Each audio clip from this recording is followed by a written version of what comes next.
ఇదిలా ఉంటే రితిక కాలం గడపడానికి ఫేస్బుక్ ఇన్స్టాగ్రామ్ అకౌంట్స్ని క్రియేట్ చేసుకొని కొంతమందితో చాట్ చేస్తుండేది.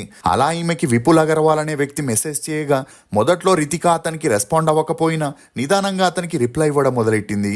ఇక విపుల్కి అప్పటికే పెళ్ళ 2 పిల్లలుండి ఫిరోజాబాద్లో ప్రైవేట్ కాలేజీలో లెక్చరర్గా పనిచేసేవాడు. అలా రోజు రోజుకి విపుల్కి రితికాకి మంచి స్నేహం పెరిగి నెంబర్స్ని కూడా ఎక్స్చేంజ్ చేసుకొని తరచూ కాల్స్ అండ్ చాటింగ్ చేస్తూ క్లోజ్ అయ్యారు.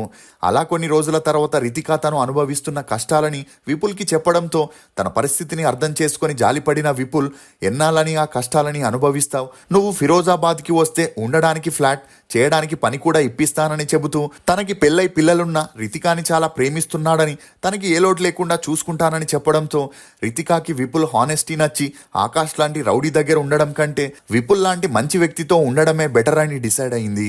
దీంతో రితికాకి పెళ్ళైన 2 ఏళ్లకి ఆకాష్ని వదిలేయాలని నిర్ణయించుకొని సరైన సమయం కోసం వెయిట్ చేస్తున్నప్పుడే ఆకాష్ పని మీద వేరే ఊరికి వెళ్ళగా రితిక తన లగేజ్ని సర్దుకొని ఫిరోజాబాద్కి పారిపోయింది. ఇక అలా విపుల్ రితికాకి ప్రామిస్ చేసినట్లే తను ఉండటానికి ఒక ఫ్లాట్ని ఇస్తూ తను పనిచేస్తున్న కాలేజీలో రితికాకి జాబ్ని కూడా ఇప్పించాడు.